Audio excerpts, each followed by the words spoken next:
Hello everyone, welcome back to IGNOU exams. Guys, आज मैं आपको इग्नू का एक कोर्स है BABG 171 अंडरस्टैंडिंग BR अम्बेडकर। देखिए, ये जो बुक है, नाम से ही क्लैरिफाई हो रहा होगा आपको कि ये जो डॉक्टर भीमराव अम्बेडकर हैं उनके ऊपर बेस्ड है। उनकी पूरी लाइफ साइकिल इस बुक में दे रखी है। क्या क्या उनकी अचीवमेंट्स थी, किस तरीके से वो हमारे लिए इम्पॉर्टेंट रहे, क्या क्या उन्होंने मेजर चीज़ें करी, तो सब कुछ उनसे रिलेटेड आपको दे रखा है। काफ़ी ज़्यादा अच्छी बुक है ये, इसको ज़रूर पढ़िएगा एक बार आप टाइम निकाल के। आज मैं आपको ये एग्ज़ाम पर्सपेक्टिव से इस वीडियो को रिकॉर्ड कर रही हूँ कि मानिए जैसे आपके ना इसमें बहुत सारे क्वेश्चंस हैं, बहुत सारी चीज़ें इसमें दे रखी हैं। क्या क्या क्वेश्चंस आपके लिए ज़्यादा इंपॉर्टेंट हो सकते हैं, वो सब चीज़ें आपको इस वीडियो में मिलेंगी।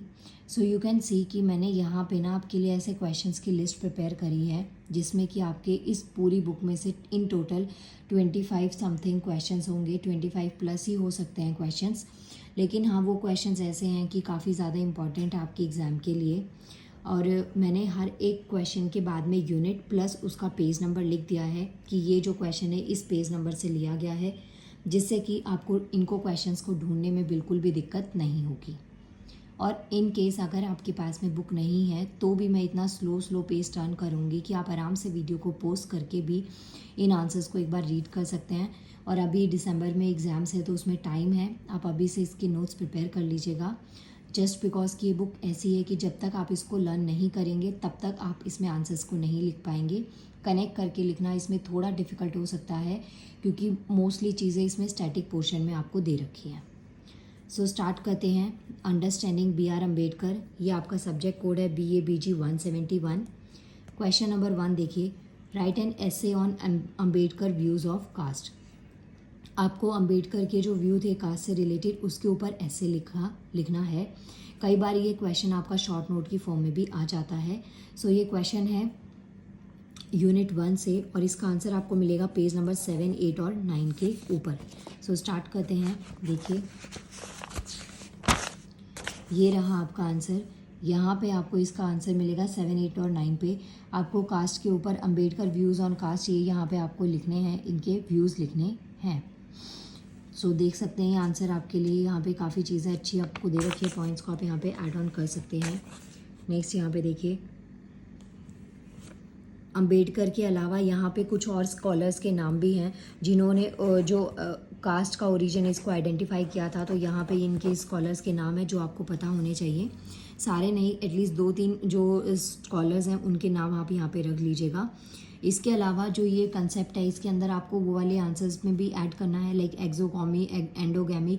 ये मैरिजेस प्रैक्टिस होती हैं, लाइक आप किसी कास्ट में अपनी कास्ट के अंदर मैरिज कर रहे हैं, कास्ट से बाहर मैरिज कर रहे हैं, तो ये सब प्रैक्टिसेस भी जो है ना इसमें भी जो अम्बेडकर जी हैं उन्होंने अपने व्यूज़ दिए थे कास्ट से रिलेटेड। तो ये सब पॉइंट्स आपको यहाँ पे ऐड करने हैं अपने आंसर के अंदर। यहाँ पे आप देख सकते हैं। देखिए, ये जो वर्ड है ना एंडोगैमी, इसका मतलब मैंने यहाँ पे आपको समझा रखा है कि जहाँ पे एंडोगैमी का मतलब क्या हो गया, जहाँ पे आप अपनी कास्ट में या फिर एक लिमिट या एक जो लोकल कम्युनिटी है, ट्राइब है या एक ग्रुप जो क्रिएट किया हुआ है उसी के अंदर आप अपने बच्चों की शादी कर रहे हैं या आप खुद भी उसी ग्रुप के अंदर शादी कर रहे हैं, तो वो चीज़ें आपकी एंडोगैमी में आती है। और जो सोसाइटी या लिमिट या फिर जो लोकल कम्युनिटी है उससे बाहर जब शादी होती है तो उसे एक्सोगैमी कहते हैं। ये मैरिज प्रैक्टिसेस बहुत इंपॉर्टेंट है, इन दोनों टर्म्स को यूज़ करना पड़ेगा आपको आंसर के लिए। इसको पहले ही आप यहाँ पे क्लियर कर लीजिएगा। देख सकते हैं यहाँ पे ये हो गया आपका आंसर फर्स्ट। नेक्स्ट क्वेश्चन देखिए, ये था गाइस आपका first question, write an essay on Ambedkar views of caste. Second question क्या कहता है, critically examine the different methods of annihilating caste in India. ये क्वेश्चन बहुत बहुत ज़्यादा इंपॉर्टेंट है, कई बार ये रिपीट हुआ है। यूनिट 1 का ही क्वेश्चन है और पेज नंबर 14 से लेकर 18 तक आपको इसका आंसर मिलेगा, एनिहिलेशन ऑफ कास्ट। देखिए, दिखा दीजिए मैं आपको यहाँ से आप देख सकते हैं एनिहिलेशन ऑफ कास्ट। ये अम्बेडकर जी के व्यूज़ ही आपको यहाँ पे ऐड करने हैं। ये जो एनिहिलेशन ऑफ कास्ट है ये पॉइंट्स में, कुछ पॉइंट्स में डिवाइड किया गया है। जैसे फर्स्ट पॉइंट आता है social reform versus political reforms, ये पॉइंट्स लिखने हैं। नेक्स्ट आता है फैलेसी ऑफ सोशलिस्ट। इसके बाद में नेक्स्ट पॉइंट आता है इसमें caste as a division of labour. जो कास्ट है उसको लेबर्स के डिवीजन के अकॉर्डिंग इसको डिवाइड किया गया है। जैसे कास्ट सिस्टम होता है, आपने पढ़ा भी होगा, इसमें हमारे पास शूद्र, क्षत्रिय, ये सब जो है ना कुछ कास्ट सिस्टम्स होते हैं जहाँ पे जो अपर कास्ट होती थी पहले के टाइम पे, स्पेशली जो पंडित होते थे, ब्राह्मण होते थे, उन्हें अपर क्लास में दर्जा दिया जाता था, उनकी ज़्यादा इंपॉर्टेंस होती थी। तो यही सब चीज़ें हैं। कास्ट का जो सिस्टम है वो बहुत टाइम से चला आ रहा है, आज की डेट में कम हो गया है लेकिन ख़त्म ये कहीं पर भी नहीं हुआ है। नेक्स्ट पॉइंट आप इसमें ऐड करेंगे Hindu society as a myth. देखिए यह ना जो आंसर है ये काफ़ी ज़्यादा बड़ा है, इसके लिए आप इतना कर सकते हैं कि जो मैंने पॉइंट्स आपके मार्क करे हुए हैं ना, इन पॉइंट्स को, मेन हेडिंग्स को लर्न कर लीजिएगा और उसके बाद में आप इसमें आंसर को अपने व्यूज़ में कनेक्ट कर सकते हैं।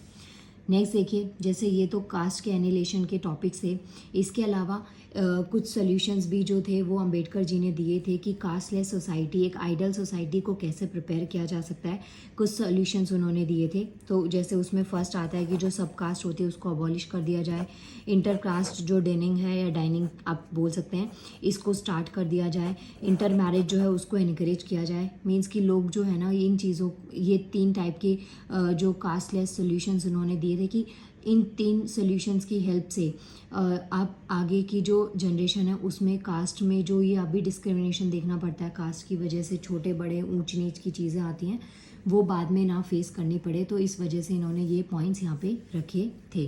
सो ये भी काफ़ी इंपॉर्टेंट है। कई बार इस पर शॉर्ट नोट आ जाता है कि कास्टलेस सोसाइटी के लिए कुछ सोल्यूशंस जो अंबेडकर जी ने दिए थे उसके ऊपर आपको शॉर्ट नोट लिखना है या वो मेथड्स आपको यहाँ पे लिखने हैं। तो ये पॉइंट्स आपको तीनों याद रखने हैं। ये हो गई यूनिट 1 के दोनों क्वेश्चंस। नेक्स्ट देखिए, नेक्स्ट आती है हमारी यूनिट 2। यूनिट 2 में आता है, फर्स्ट क्वेश्चन क्या है, analyse Ambedkar views of village structures of Indian society. Unit 2 का ये क्वेश्चन है, पेज नंबर 22, 23 एंड 24 पे आपको यहाँ पे आंसर मिलेगा। देखिए विलेज और पंचायत से रिलेटेड क्वेश्चन कई बार एग्जाम में आते हैं, तो इसको बिल्कुल भी छोड़कर आपको नहीं जाना है।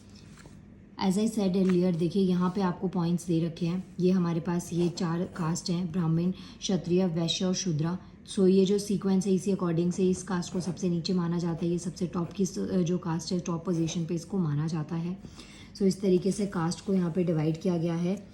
नेक्स्ट पॉइंट यहाँ पे क्या चीज़ें आपको बता रखी हैं, कुछ कैटेगरीज में जो मेंबर्स हैं, जो विलेज में या फिर जो रिलीजियस टेक्स्ट होते हैं वहाँ पे जो मेंबर्स हैं उनका डिवीजन जो है ना वो कुछ इस तरीके से यहाँ पे किया गया है। जैसे फुलर है, शू मेकर है, जगलर है। सो ये कुछ पॉइंट्स आपको यहाँ पे याद रख सकते हैं। इसके बाद में जो सोशल ग्रुप्स हैं उनकी कुछ कैरेक्टरिस्टिक्स आपको यहाँ पे दे रखी है। Some characteristics of social group ये यहाँ पे है। तो ये विलेज वाला आंसर आपका यहाँ से पूरा हो जाएगा। इसके अलावा जो विलेजेस हैं उनको जोग्राफिकली 2 पार्ट्स में डिवाइड किया गया है। एक होता है टचेबल और एक होता है फॉर अनटचेबल, जहाँ पे आपने ये जो टचेबल और अनटचेबल प्रैक्टिसेस है ना ये सारी कास्ट से ही रिलेटेड है। जहाँ पे आपने देखा भी होगा, इवन आज की डेट में भी बहुत जगह ये देखने को मिलता है, जो छोटी कास्ट के लोग होते हैं, झाड़ू स्वीपर्स होते हैं या फिर जो ये सिवेज वगैरह की सफाई करने वाले होते हैं, इन लोगों को हमारी सोसाइटी में बहुत ही छोटी कास्ट में काउंट किया जाता है। यूजुअली लोग इनसे बात करना, इनके साथ बैठना पसंद नहीं करते हैं, बस इन्हें काम के लिए और इसके बाद में काम का इनको अमाउंट पे कर दिया जाता है। तो ये चीज़ें जो ये डिस्क्रिमिनेशन है, यही सब पॉइंट्स आपको यहाँ पे village structure of Indian society में लिखना है। नेक्स्ट क्वेश्चन आता है हमारा यूनिट 3 से। देखिए क्वेश्चन क्या कहता है, discuss the characteristics of equality, liberty and fraternity. Very very important question. कई बार यहाँ पे सेपरेट आपसे शॉर्ट नोट भी पूछा जा सकता है, जैसे इक्वालिटी पे शॉर्ट नोट, लिबर्टी पे, फ्रेटर्निटी पे, और कई बार ये इसकी जो कैरेक्टरिस्टिक्स हैं वो कॉमन फॉर्म में भी आपसे पूछ ली जा सकती हैं। सो ये यूनिट 3 का ये आंसर है। पेज नंबर 31 और 32 पे इसका आंसर आपको मिलेगा।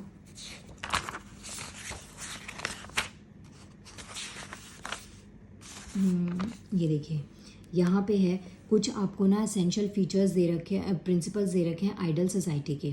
सो यहाँ से आपको इसका आंसर कंप्लीट करना है। यहाँ पे आप देख सकते हैं, ये रहा आपका पॉइंट। नेक्स्ट है, ये रही तीनों terms, liberty, equality and fraternity. इसको यहाँ से एक बार डिफाइन कर लीजिएगा। बहुत बहुत बहुत ही ज़्यादा इंपॉर्टेंट हैं ये तीनों टर्म्स। इसको वीडियो को पॉज करके एक बार रीड कर लीजिएगा। नेक्स्ट पॉइंट आता है हमारे पास में, यहाँ पे देखिए ये पॉइंट्स आप यहाँ से आंसर में कंप्लीट कर लीजिएगा। 3 पेज पे ये आंसर था, ये ख़त्म हो जाएगा। नेक्स्ट क्वेश्चन है, differentiate between Hindu social order and ideal society as propounded by the propounded. ये भी यूनिट 3 का क्वेश्चन है। 30, 31 और 32 पे इसका आंसर आपको मिलेगा। वही पॉइंट्स हैं जो मैंने अभी आपके ऐड करवाए ना, जो इसमें लिबर्टी, इक्वलिटी और फर्टिनिटी में यही वाले पॉइंट्स हैं। देखिए यहाँ पे हेडिंग है Ambedkar notions of ideal society. यहाँ से थोड़ा सा पैराग्राफ आप रीड कर लीजिएगा। और ये बुक देखिए, मैं बुक्स को बहुत अच्छे से रखती हूँ, मैंने इस बुक को नहीं फाड़ा है। ये बुक हो गई, इसकी हालत ही कुछ ऐसी सी हो गई है अपने आप से। यू कैन से कि इसका जो ग्लू था वो कुछ अच्छी क्वालिटी का नहीं था। बाकी मेरी बुक्स बहुत साफ़ सुथरी रहती हैं, मैं बुक को बहुत प्यार से रखती हूँ, बट ये थोड़ा फट गई, इसके लिए मुझे भी थोड़ा फील हो रहा है। वेल यहाँ पे देखिए आइडल सोसाइटी के से रिलेटेड आपको पैराग्राफ में कुछ पॉइंट्स को रिलेट कर लेना है। आइडल का मतलब हो गया बहुत ही परफेक्ट सोसाइटी, जहाँ पे कोई कास्ट सिस्टम नहीं है, कास्टलेस सोसाइटी है, जहाँ पे लोगों को रिस्पेक्ट है, डिस्क्रिमिनेशन नहीं है, किसी तरीके का एक्सप्लॉयटेशन नहीं हो रहा है। जो कैपिटलिस्ट लोग हैं, पूंजीपति लोग हैं, वो जो गरीब लोग हैं उनका शोषण नहीं कर रहे हैं, उनको एक्सप्लॉयट नहीं कर रहे हैं, किसी भी तरीके का डिस्क्रिमिनेशन नहीं देख रखा है। उसके अलावा डोमिनेटिंग सोसाइटी ज़्यादा नहीं है। तो ये सब पॉइंट्स आइडल सोसाइटी के ही हैं। इसके अलावा कुछ प्रिंसिपल्स हैं जो आपको पहले वाले आंसर की एज इट इज़ यहाँ पे कॉपी पेस्ट मार देने हैं। सो ये पॉइंट्स आप यहाँ पे लिख लीजिएगा और इसमें ये टर्म्स को भी ऐड कर लीजिएगा कि लिबर्टी, इक्वलिटी और फर्टिनिटी, ये 3 बहुत इंपॉर्टेंट टर्म्स हैं। इसको थोड़ा थोड़ा एक्सप्लेन भी करेंगे तो आंसर एकदम परफेक्ट हो जाएगा आपका। Now next question is 5 question हो गए हैं। नेक्स्ट देखिए क्वेश्चन नंबर 6, मैं लास्ट रिकॉर्ड करूँगी क्वेश्चन नंबर 6 जो कि यूनिट 3 का है। नेक्स्ट वीडियो में हम यूनिट 4 से स्टार्ट कर लेंगे। अभी देखिए क्वेश्चन नंबर 6 क्या कहता है, define the Buddhism as an example of ideal society. Ideal society पे ना बहुत सारे क्वेश्चन है, तो कोई भी क्वेश्चन कहीं से भी आ सकता है। इसमें कुछ आइडल सोसाइटी के की पॉइंट्स पे नोट्स आप प्रिपेयर कर लीजिएगा कि जो आइडल सोसाइटी के क्वेश्चन किसी से भी रिलेट आ जाए, किसी के भी थॉट्स के रिगार्डिंग, तो एटलीस्ट वो पॉइंट्स आप लिख पाएँ।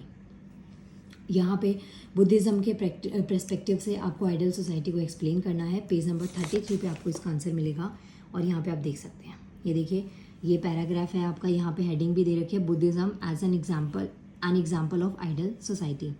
सो ये कुछ 3 रिक्वायरमेंट्स से रिलीजन की जो वो फुलफिल होनी चाहिए बुद्धिज़्म के अकॉर्डिंग, तो ये पॉइंट्स आपको यहाँ पे लिखने हैं। हर एक में ना इक्वालिटी, इंडिविजुअल फ्रीडम की, हर किसी को आज़ादी होनी चाहिए अपने थॉट्स को प्रेजेंट करने की, अपनी चीज़ों को सोचने की, तो ये सब पॉइंट्स यहाँ पे आपके लिखे हुए हैं। सो यही के पॉइंट्स की हेल्प से आप अपने आंसर को कंप्लीट कर सकते हैं। वेल ये हो गई आपकी यूनिट कंप्लीट। देख सकते हैं, देखिए गाइस यहाँ पे ना यूनिट्स के लास्ट में आपको कुछ क्वेश्चंस दे रखे हैं प्रैक्टिस के लिए। आपके पास बहुत ज़्यादा टाइम है एग्जाम में अभी, तो अगर आप रेगुलर स्टूडेंट हैं, रेगुलर पढ़ते हैं चीज़ों को, तो आप यहाँ से भी कर सकते हैं। अदरवाइज़ एज़ यूजुअल आप लोग लास्ट में ही पढ़ने वाले एग्जाम डेटशीट के बाद में, तो ये वीडियो मैं रिकॉर्ड कर देती हूँ पहले ही कि आप इन क्वेश्चंस को एटलीस्ट देख लें, ये इंपॉर्टेंट है। नाउ मिलते हैं नेक्स्ट वीडियो में, जिसमें मैं आपको यूनिट 4 से start करवाऊँगी।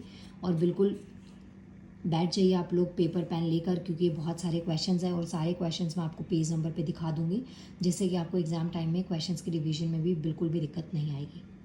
Thank you so much, मिलते हैं नेक्स्ट वीडियो में।